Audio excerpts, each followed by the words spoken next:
바로 이 광교 부지를 283평 매입 계약을 했습니다.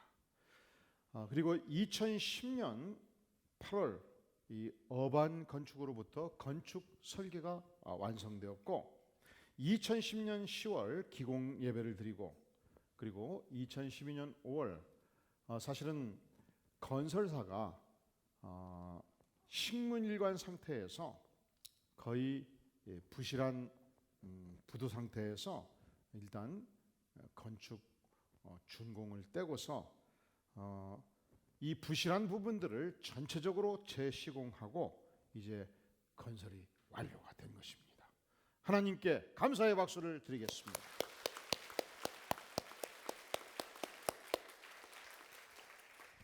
그래서 본래 준공 떼고 우리가 예식을 진행해야 되는데 재시공 과정이 있었기 때문에 오늘 이렇게 소중한 시간을 마련하게 된 것입니다.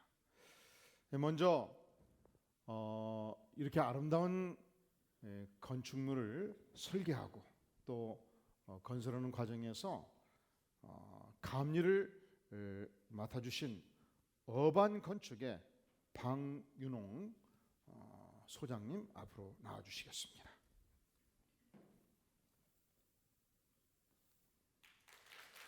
박수로 격려해 주시겠습니다.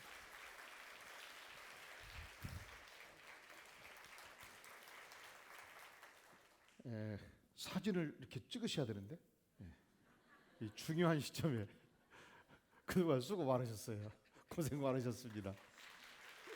내가 우리 방 소장님이 얼마나 수고를 많이 했는지 압니다. 감사패 어반건축 소장 방윤홍, 위인은 안디옥교회 광교 성전을 심혈을 기울여 설계하고 감리함으로 건축을 완료하는 데 공헌하였기에 이에 그 노고를 치하하며 이 감사패를 드립니다. 2015년 5월 31일 대한예수교 장로회 안디옥교회 담임 목사 김경섭.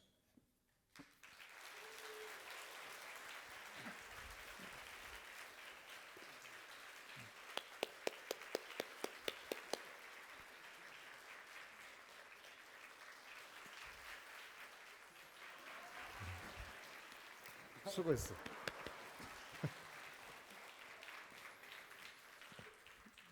그리고 사실은 2012년 1월 일단 예배가 진행되면서 죽전에서 약 100여 명의 성도들이 마치 갈렙과 같이 개척자로 이곳에 오셔서 각종 사역들을 주일학교 사역 그리고 주차 안내요원 전도 사역 기타 모든 사역에 기초를 놓고 오늘에 이르렀습니다. 이 일에 최선봉에서 사역을 해주시고 또 건축 진행 과정에서 건축평가위원장으로 활동을 해주시고 모든 성도들의 수고와 헌신을 대표해서 우리 양재룡 장로님 앞으로 나와주시겠습니다.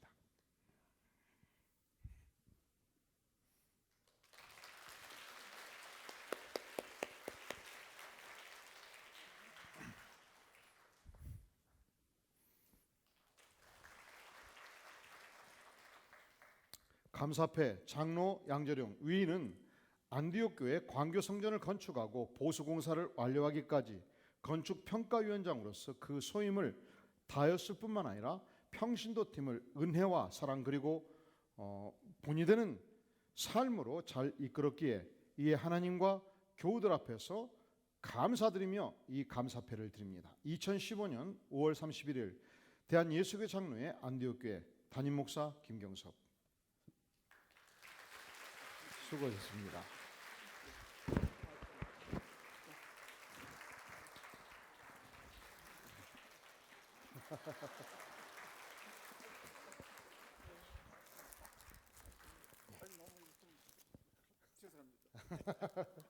한 번 더 축하의 박수를 드리겠습니다.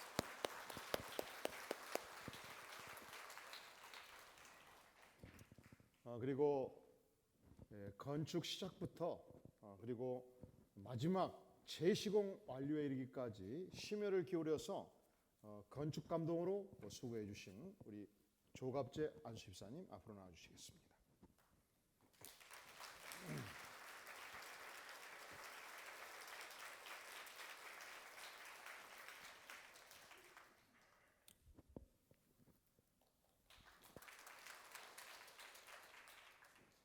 감사패, 안수입사 조갑제.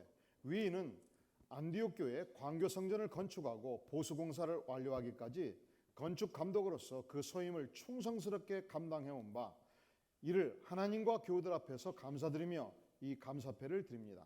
2015년 5월 31일 대한예수교 장로회 안디옥 교회 담임 목사 김경섭.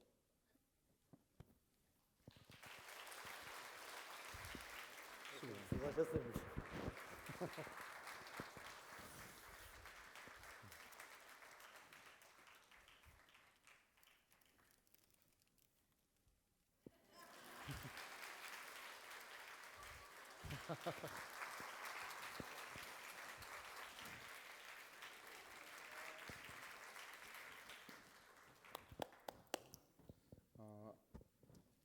이 소중한 영적인 사역을 진행하는 공간을 주신 하나님께 감사하고, 그리고 오늘 시상받은 분들께 감사하고, 또 주 앞에 충성한 교우 여러분들께 하나님 앞에서 충심을 다하여 감사를 드립니다. 우리 모두 격려의 박수를 부탁드리겠습니다.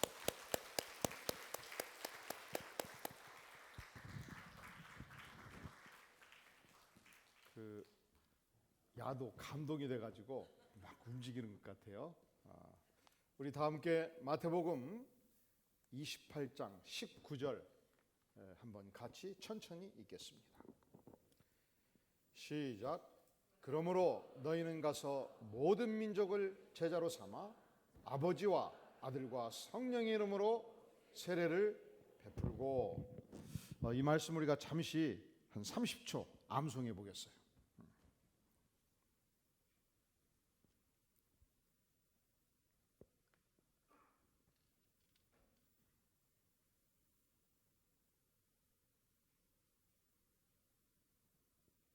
그리고 두 분 세 분씩 얼굴을 보면서, 입술을 보면서 한번 암송해 보겠습니다. 시작.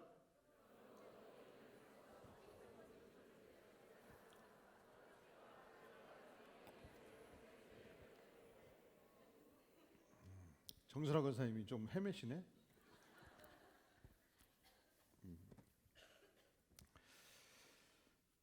우리 기도 한번 하겠습니다. 하나님, 이 시간 하늘의 음성으로 우리의 심령을 만져주시옵소서. 우리가 듣기를 원하나이다. 하나님, 이 죄 많은 세상에서, 갈등과 상처 많은 세상에서 하나님을 만나고 하나님의 은혜를 체험하고 하늘의 음성을 듣고 치유받고 사명받기를 원하오니, 하나님 이 시간 만나주시고 만져주시고 말씀하여 주시옵소서. 예수님의 이름으로 간절히 기도하옵나이다. 아멘. 여러분들은 언제 어떤 신앙 공동체에서 하나님을 만나셨습니까? 여러분의 신앙의 절정을 경험할 때 여러분이 함께 했던 신앙 공동체는 어떤 공동체였습니까? 저는 대학교 2학년 때 한 선배의 소개를 받고 ESF라는 신앙 단체에서 창세기를 공부하고 요한복음을 공부하다가 주님을 만났습니다. 이 신앙 공동체는 아주 복음이 강한 공동체였습니다. 사랑이 충만했습니다. 그리고 한 영혼 한 영혼 깊은 사랑을 가지고 하나님의 말씀으로 양육하는 공동체였습니다. 그런데 어느 날 이 신앙 공동체 안에 지도자들 간에 노선 갈등이 생겼습니다. 대립이 온 것입니다. 결국은 이 문제를 극복하지 못하고 단체가 쪼개졌습니다. 그런데 놀라운 사실은요, 그렇게 선하신 분들, 그렇게 사랑이 많으신 분들, 이분들이 신앙으로 무장돼서 전쟁을 치르는데요, 아니더라고요. 인간의 잔인성과 죄성이 나타나는데 아니더라고요. 사나운 성도로 바꿔지더라고요. 엄청난 분열의 고통을 겪었습니다. 그때 이후 지금까지 제 가슴 속에 끊임없이 제기되는 질문이 과연 교회란 무엇인가라는 질문이에요. 그리고 1992년도 미국으로 유학을 갔는데 이 차타노가 시 미국 전역에서 가장 아름다운 이 지역이 테네시 지역인데 이 테네시 지역에서도 가장 아름다운 도시가 호수 많고 산 많고 살기 좋은 도시가 차타노가 시였습니다.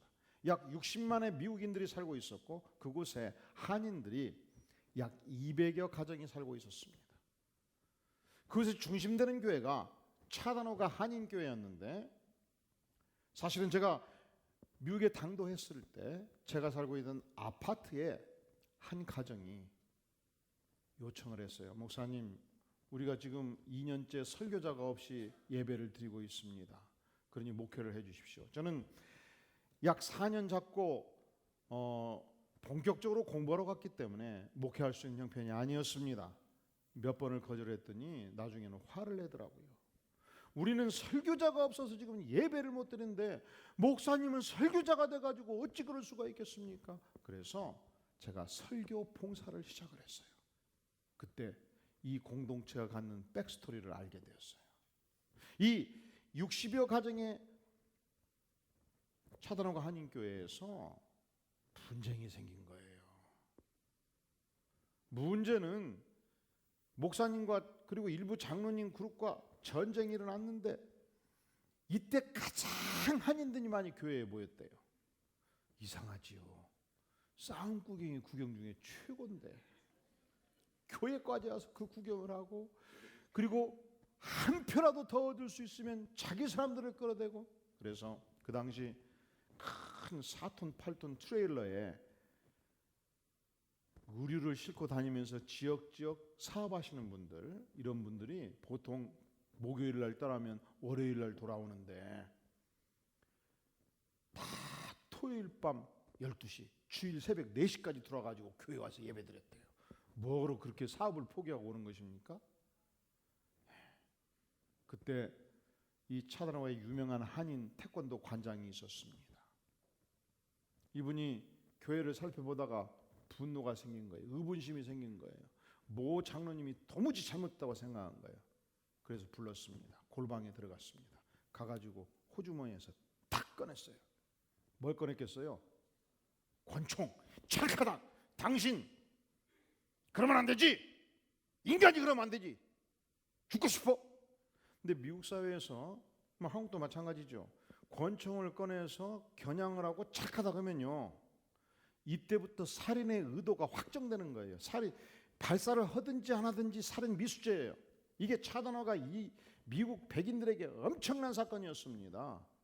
그리고 결국 이 공동체는 분열이 되었고 이미 분열이 된 상태에서 2년째 목사 없이 예배드리던 그 공동체를 제가 돕게 된 것이었습니다. 여러분, 오늘날 한국교회가 놀랍게도 이 분열의 영 때문에 고통하고 있어요. 대한민국에서 가장 큰 교단 중에 하나가 대한예수교 장로의 합동 측 교단이고 통합 측 교단인데 통합 측 교단에 중심되는 교회가 지금 잠실 성내동 이쪽에서 10년째 싸우고 있어요. 그리고 우리가 속한 합동층 교회의 중심되는 교회가 서초동에 있는 S교회인데 지금도 분쟁의 고통을 겪고 있습니다. 우리 교회 장로님 중에 한 분은 아드님이 중학교 2학년 때 속했던 교회가 분쟁이 있었습니다. 그 모습을 딱 보고 교회를 떠났어요. 아직도 안 돌아오고 있어요. 그런데 이러한 모습을 보면서 교회를 돕는 목사로서 참 말할 수 없는 고통과 아픔이 있어요. 그리고 하나님께 질문해 보게 됩니다. 하나님, 제가 심혈을 기울여서 인생을 바쳐서 젊음을 바쳐서 교회를 세워야 될 이유가 도대체 뭡니까? 현실 교회는 이렇게 진동하는데 아니 우리 교회도 앞으로 10년이 지나고 20년이 지날 때에 이러한 고통을 겪지 말라는 보장이 어디 있습니까? 그래서 우리는 앞으로 10년 우리 교회가 어느 방향으로 나아갈 것인가에 대해서 하나님의 지도를 반드시 받아야 되는 것입니다.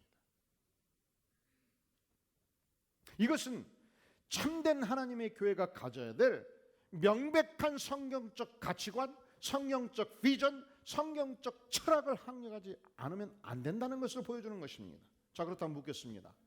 우리 하나님의 백성들이 예수 십자가로 구원받고 죄사함 받고 거듭난 하나님의 백성들이 살아야 되는 삶의 표준이 뭔가?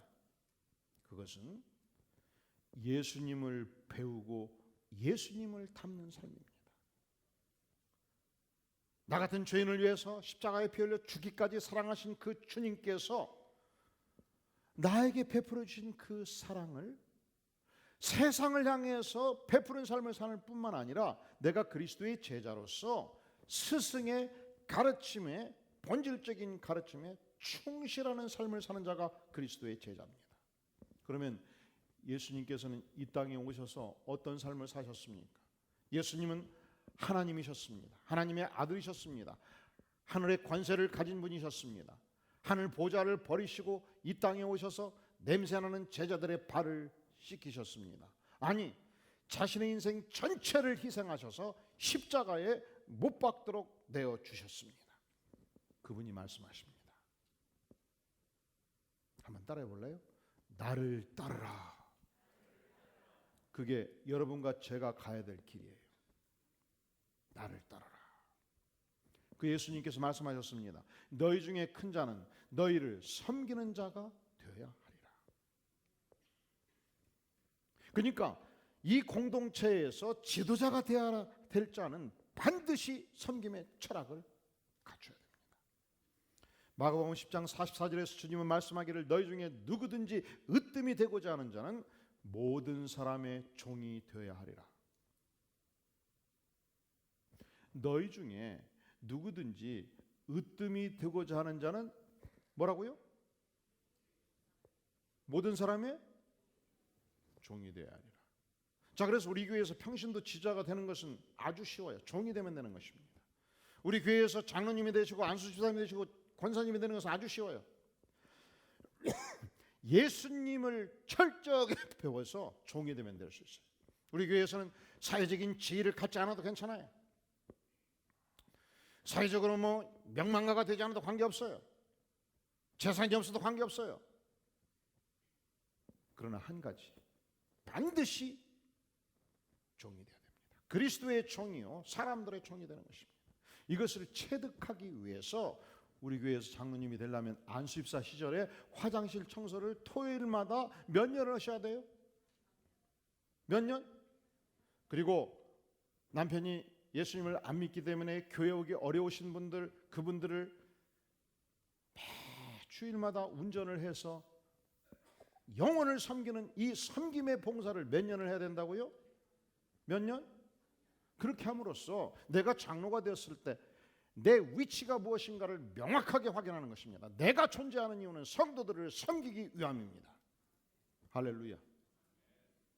그것은 우리 목사들도 가야 될 길이 명확합니다. 섬김을 위하여 존재합니다. 우리 교회 부목사님으로 전사님으로 오시면 6개월 동안 굉장히 힘들어요. 왜냐하면 다른 교회에서 사역을 할 때는 타이틀 갖고 사역을 했는데 이 교회는 타이틀 갖고 잘 사역이 안 되는 거예요. 섬김이 입증돼야 돼요. 왜냐하면 주께서 말씀하셨기 때문에 너희 중에 누구든지 으뜸이 되고자 하는 자는 모든 사람이 무엇이 되어야 하리라? 그리고 더 중요한 것은 우리 주님의 선언입니다. 주님의 말씀이고 주님의 삶입니다. 주님이 왜 이 땅에 오셨는가? 마태복음 10장 45절로 말씀하기를 인자가 온 것은 섬김을 받으려 함이 아니라 도리어 섬기려 하고 자기 목숨을 많은 사람의 대속물로 주려 함이라 말씀하셨습니다.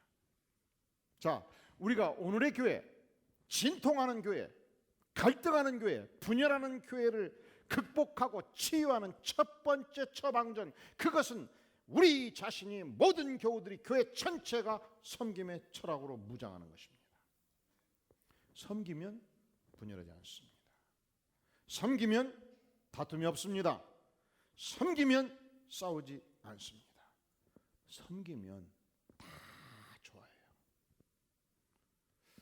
이제 제가 60이 넘어가다 보니까 우리 나이 되면 갑자기 동창 모임이 많아집니다. 초등학교 동창, 중학교 동창, 고등학교 동창, 막 몇십 년 만에 만나면요, 동창들이 그때는 비리비리했던 친구들이 엄청나게 막 돈을 많이 벌기도 하고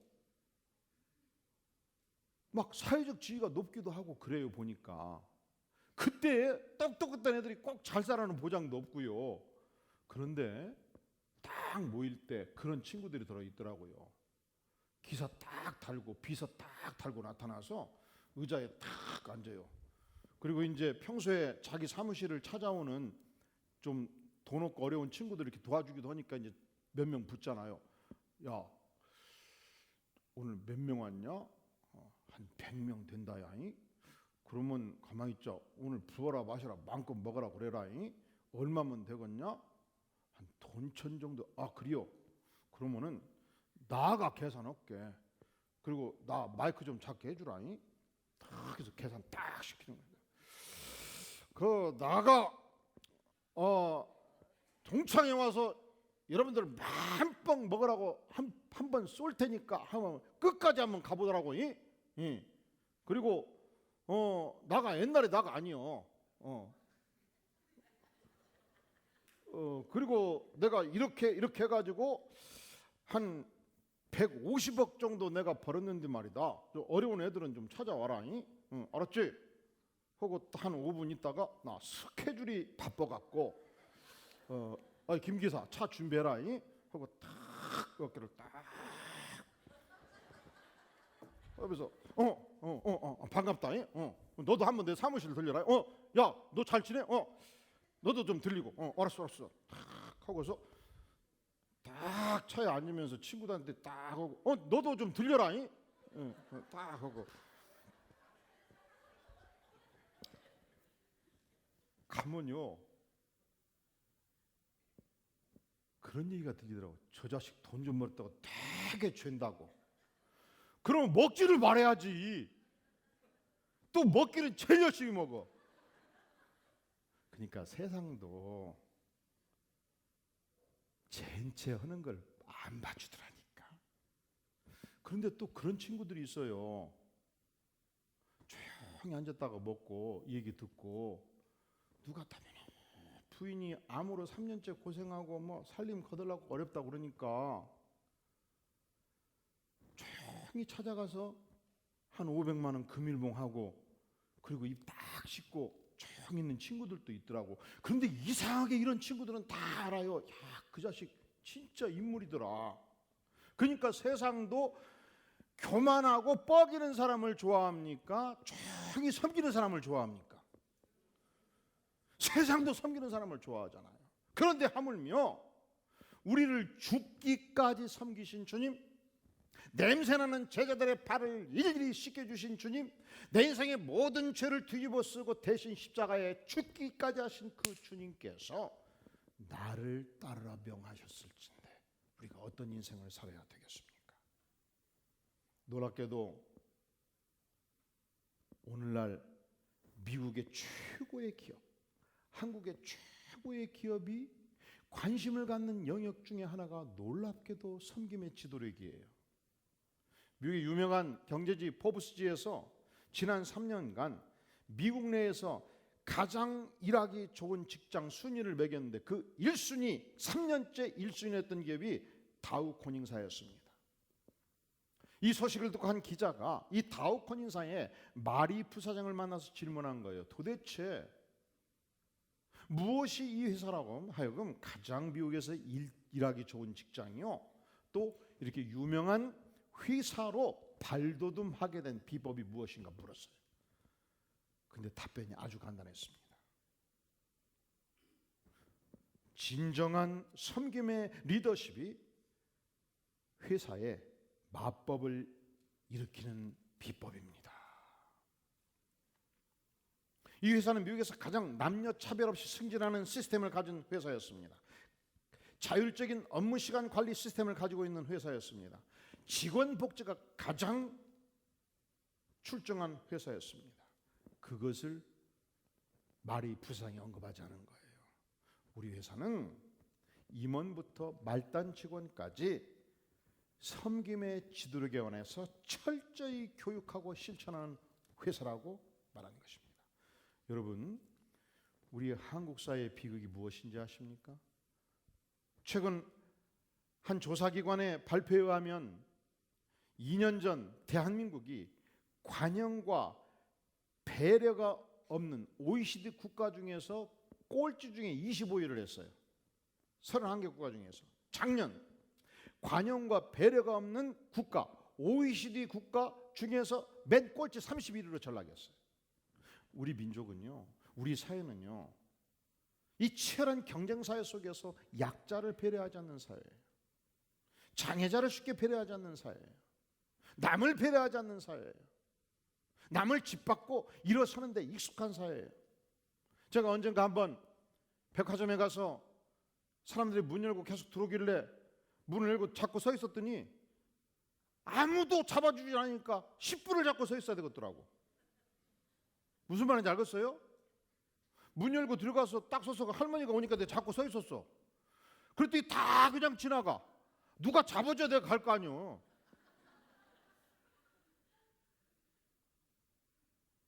가만히 생각해 보니까 완전히 내가 백화점 직원 돼버렸네.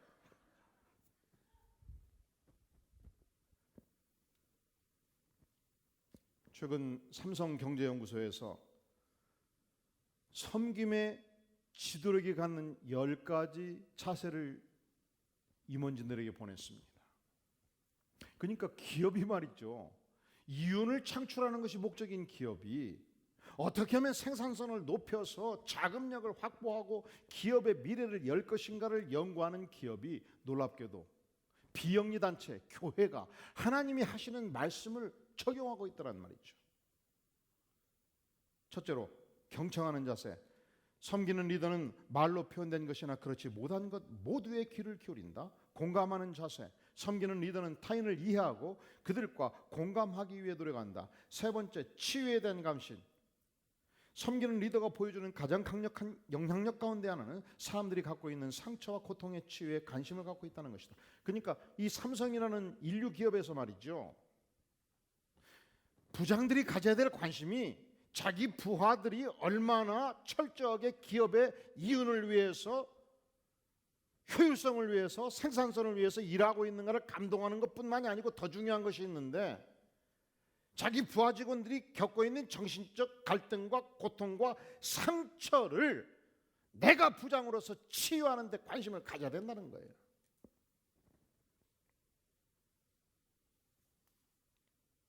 다섯 번째, 설득. 섬기는 리더가 갖는 또 다른 특징은 지위의 권위에 의존하기보다 설득에 의존한다는 점이다. 여섯 번째, 폭넓은 사고. 일곱 번째, 통찰력. 여덟 번째, 청지기 의식. 섬기는 리더들은 자신이 다른 사람들을 섬기기 위해 현재의 직분을 맡고 있다고 생각한다. 내가 부장이 되고 내가 이사가 된 것은 나의 팀원들이 능력을 최대한 발휘할 수 있도록 환경을 만들어주고 섬기기 위해서 내가 존재한다고 믿어야 된다는 거예요.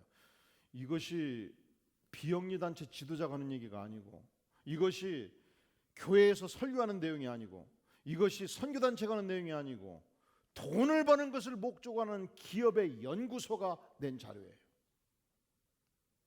사람의 성장에 대한 헌신. 섬기는 리더는 사람들이 일하는 부분만큼 실제적인 기여를 넘어서서 본질적인 가치를 가지고 성장하는 데 관심을 갖는다. 내 부하들이 어떻게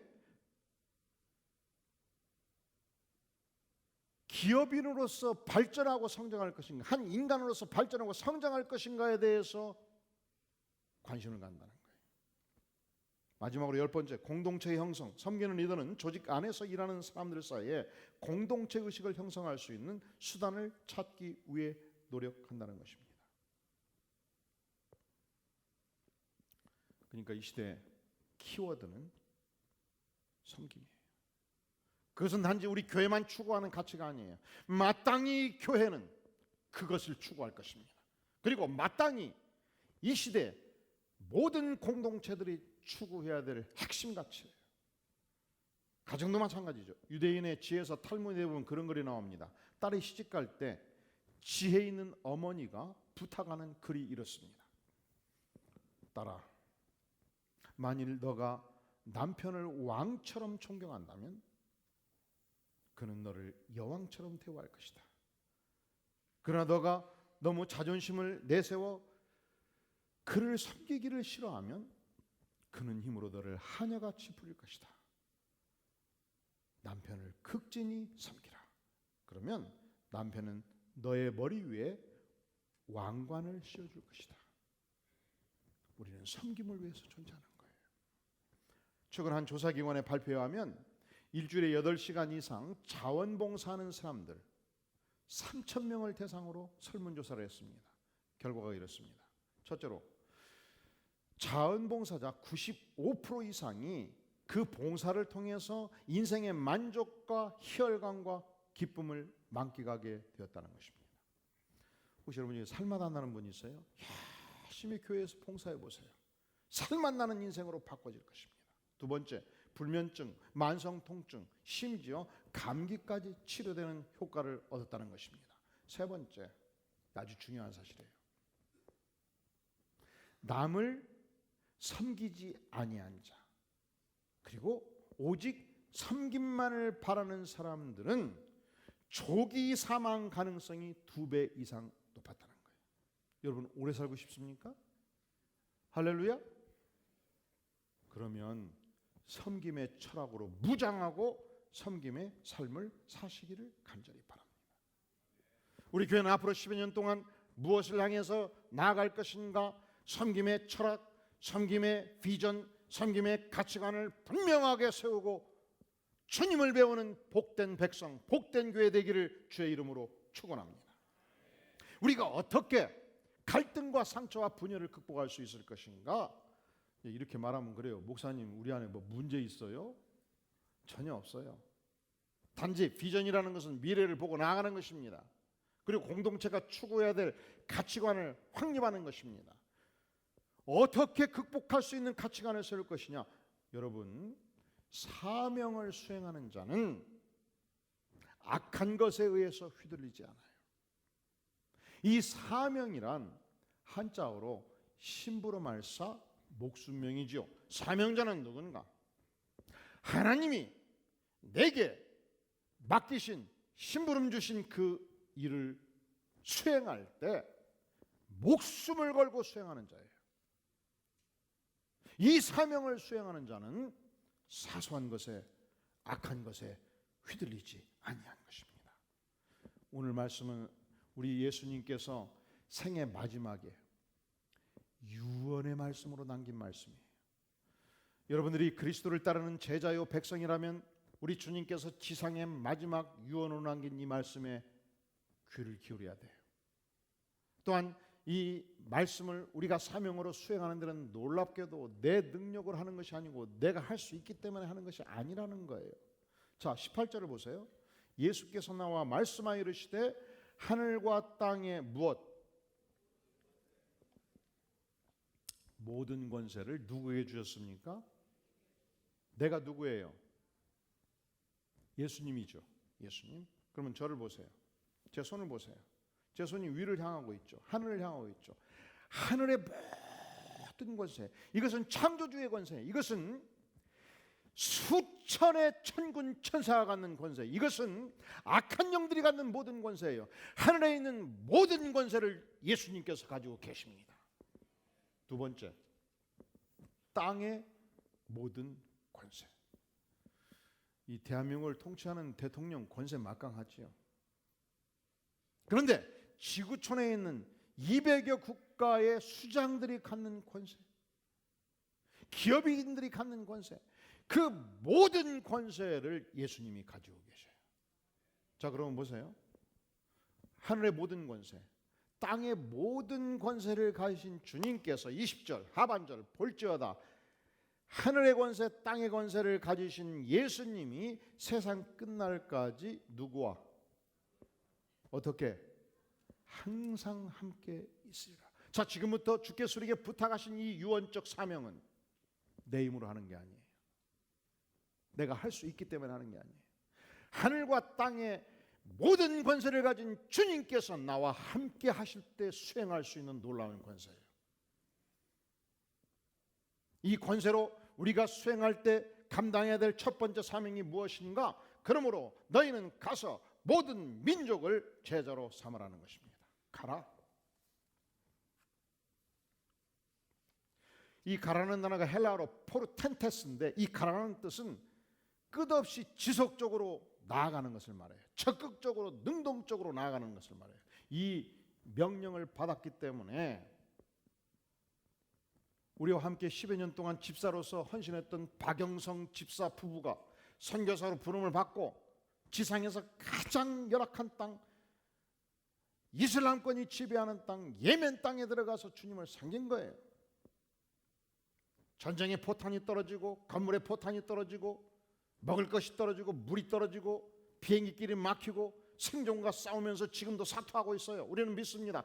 하늘과 땅의 모든 권세를 가신 주님께서 생명사계로 박영성 선교사와 함께하는 팀원들을 보호해 줄 줄로 믿고 기도합니다. 언젠가 때가 되면 그 권세로 반드시 하늘길을 열어주실 것을 믿고 기도합니다. 이 권세의 능력을 알았던 개척 멤버 김문수 형제, 청년 때 새 가정 시작할 때 이 교회에서 주님을 섬겼어요. 그리고 부름받고 러시아 체첸 지역에서 이 복음을 오늘 또 증거하고 있습니다. 김상현 선교사가 라오스 지역 공산권에서 복음을 증거하는 것이 발견되면 축출당할 수밖에 없는 그 지역에서 비밀리에 그리스도의 제자를 양성하는 사역을 감당해 왔습니다. 성도는 결국에 둘 중에 하나예요. 떠나는 선교사냐, 보내는 선교사냐. 여러분은 뭡니까? 여러분 뭐예요? 보내는 선교사로서 우리가 파송한 선교사들을 위해서 기도할 것이며 뒷받침할 것이며 후원할 것입니다. 그리고 보내는 선교사로서 이 말씀에 순종하는 두 번째 길이 있어요. 그것은 하나님께서 내게 주신 백성들, 혈연적으로 만나게 해주신 백성들, 친가, 외가, 처가, 사돈관계에서 나의 섬김을 통해서 이 복음이 증거되기를 구합니다. 두 번째, 여러분이 내일 출근하면 출근하는 직장에서 직장 선배, 직장 후배, 직장 동료들을 내가 섬김을 통해서 이 복음이 증거되기를 원합니다. 또한 내가 속한 지역사회에서 동네 이웃의 동료들, 아들, 딸의 친구들, 친구, 부모들, 그들을 섬김으로 그리스도의 위대한 복음이 증거되기를 구합니다. 이것이 첫 번째 사명이에요. 두 번째 사명, 19절 하반절, 아버지와 아들과 성령의 이름으로 세례를 베풀라. 그리스도를 구주로 영접해서 영생의 복음을 알면 세상과 구별되는 것입니다. 새로운 복음 안에서의 하나님의 백성의 삶을 살게 되는 것입니다. 세례를 받게 되는 것입니다. 인너서클을 형성합니다. 믿는 백성들만이 갖는 영적 교제권을 형성합니다. 이곳에서 거룩한 백성들의 영광스러운 교제를 나누게 되는 것입니다. 우리가 교회 공동체에 두 가지 특징이 있어요. 첫째는 이렇게 전체가 모이는 안디옥 공동체의 특징이 있죠. 이곳에서 우리는 함께 주님을 경험하고 이곳에서 우리는 함께 주님을 찬양합니다. 소중하지요. 하지만 이곳에서 우리는 구체적인 삶을 나눌 수가 없습니다. 기도 제목을 나눌 수가 없습니다. 그래서 5가정, 7가정 함께 모이는 소그룹 공동체가 중요해요. 우리에게는 소그룹 공동체와 대배 공동체의 동등성, 동등한 가치를 인정합니다. 왜냐하면 이 소그룹 공동체에서 우리는 서로를 섬기며 서로를 나누고 서로를 사랑하고 서로를 베풀고 서로를 이해하고 서로를 공감하고 서로를 향하여 정죄하지 않습니다. 함께 껴안고 갑니다. 이 죄 많은 세상에서, 각박한 세상에서, 정글 같은 경쟁 사회 속에서 고통당하다가 우리는 이 소그룹 공동체에서 성도가 위로요 희망인 것을 발견합니다. 이 축복을 누리라고 하나님께서 사명으로 주셨습니다. 마지막으로 하나님이 우리에게 주신 사명이 무엇인가? 20절, 내가 너에게 분부한 모든 것을 어떻게 가르쳐 지키게 하라. 이 하나님의 위대한 말씀을, 예수님께서 우리에게 주신 소중한 진리의 말씀을 가르치고 배워서 체득하는 것입니다. 여러분, 아기가 태어나면 어른으로 태어나요? 아기로 태어나요? 여러분 태어날 때 어른으로 태어난 사람 봤어요? 못 봤지요. 우리가 예수님을 처음 믿으면 장군일 때 믿어도 아기로 태어나는 거예요. 그런데 많은 사람들이 예수님을 처음 믿으면 장군일 때는 하나님께 나아갈 때 별을 달고 하나님께 나아가려고 그래요. 교수로 예수를 믿으면 이 교수 타이틀을 가지고 하나님께 나아가려고 그래요. 총장님이 예수님을 믿으면 총장 타이틀을 가지고 예수님께 나아갈 아니에요. 모두 내려놓고 어린 아이로 하나님께 나아가는 것입니다. 어린 아이로 나아가서 젖을 먹고 하나님의 말씀을 먹고 진리의 말씀을 먹고 우리의 신앙이 자라가게 되는 것입니다.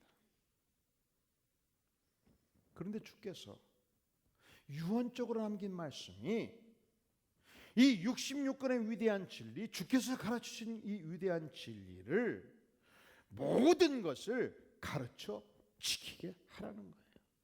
그러니까 안디옥 교회 성도가 된다는 것은 앞으로 10년간 무엇을 위해서 나갈 건가? 이 위대한 하나님의 말씀을 모든 성도들이 배우든지 가르치든지 하는 것입니다.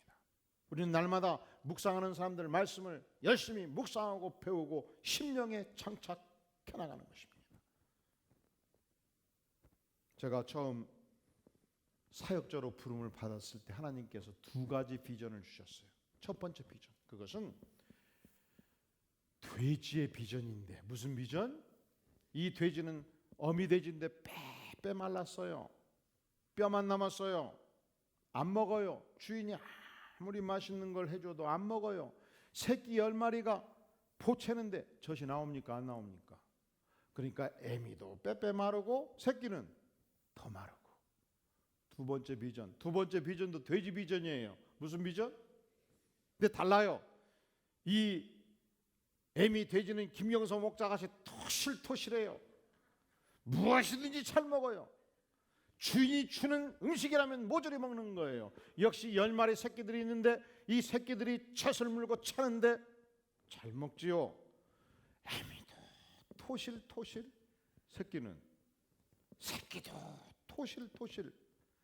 여러분, 우리가 하나님의 백성으로서 이 교회에서 교사요 목자라면 하나님의 말씀을 열심히 먹고 마셔서 토실토실한 백성 될 수 있기를 주의 이름으로 축원합니다.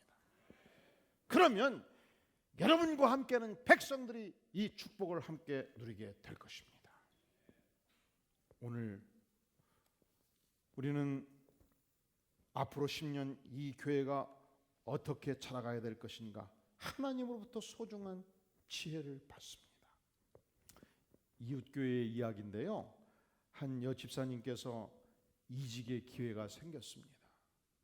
이제 새로운 직장에 가면 봉급이 2배예요.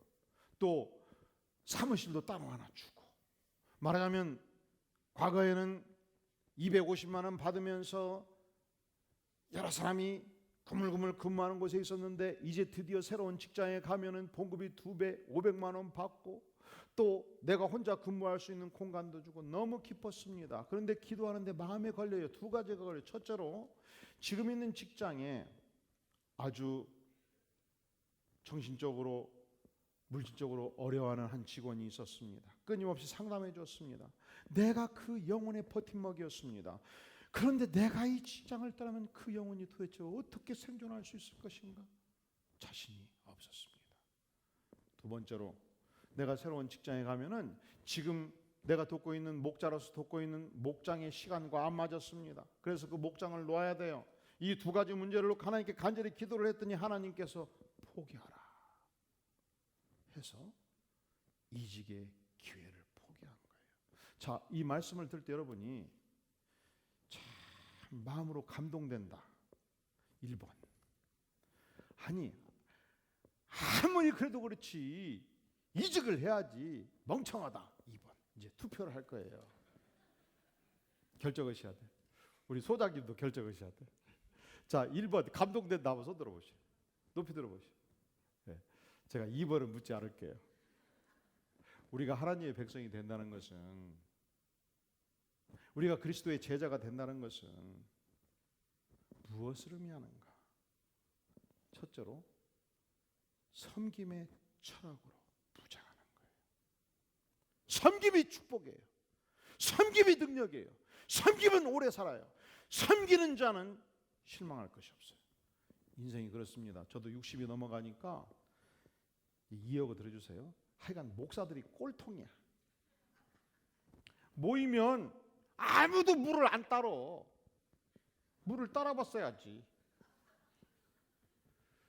그래서 다 목마라도 참고 종업원이 와서 어이! 사람들이 다 어이요. 어디 가서라 어이! 물 따라라는 거예요. 그러면 내가 손해잖아요. 그냥 따라버려. 그러면 손이 운동이 돼서 근육 발전하잖아. 목마를 때 물 마셔서 시원하고. 인생이 그래요. 섬김이 축복입니다. 섬기면 분열이 없어요. 섬기면 능력이 나와요. 섬기면 예수님이 역사합니다.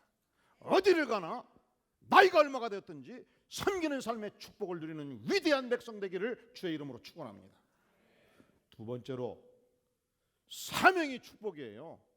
영혼들을 구하고 영적인 교제를 나누고 어디 가서나 충만한 하나님의 말씀으로 양육받고 자라갈 때 이 교회는 승승장구할 것입니다. 기도하시겠습니다. 영광의 주님,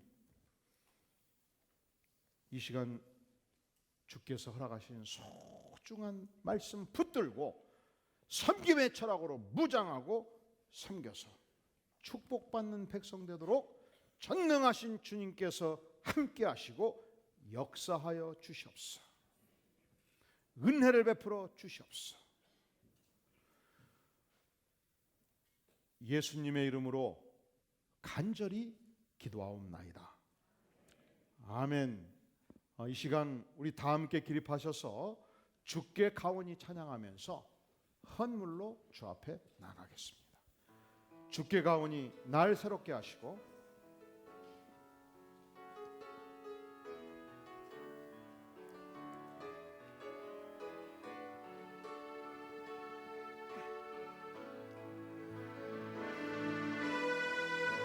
주께 가오니 날 새롭게 하시고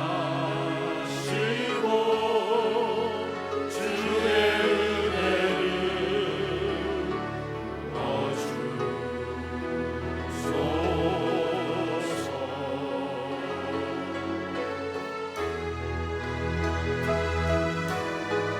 내 안에 발견한 나의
감사합니다. 이 시간 방황하던 인생 십자가의 보혈로 구원의 은혜를 베풀어 주시며 영생을 선물로 주시며 부활의 주님을 만나게 하시며 위대한 사명받아 섬기는 삶 살게 하시니 감사합니다. 이 은혜에 감사 감격하며 주 앞에 헌물로 나가는 백성들의 손길에 섬김의 철학으로 사명에 충만한 정신으로 넘치게 부어 주시옵소서.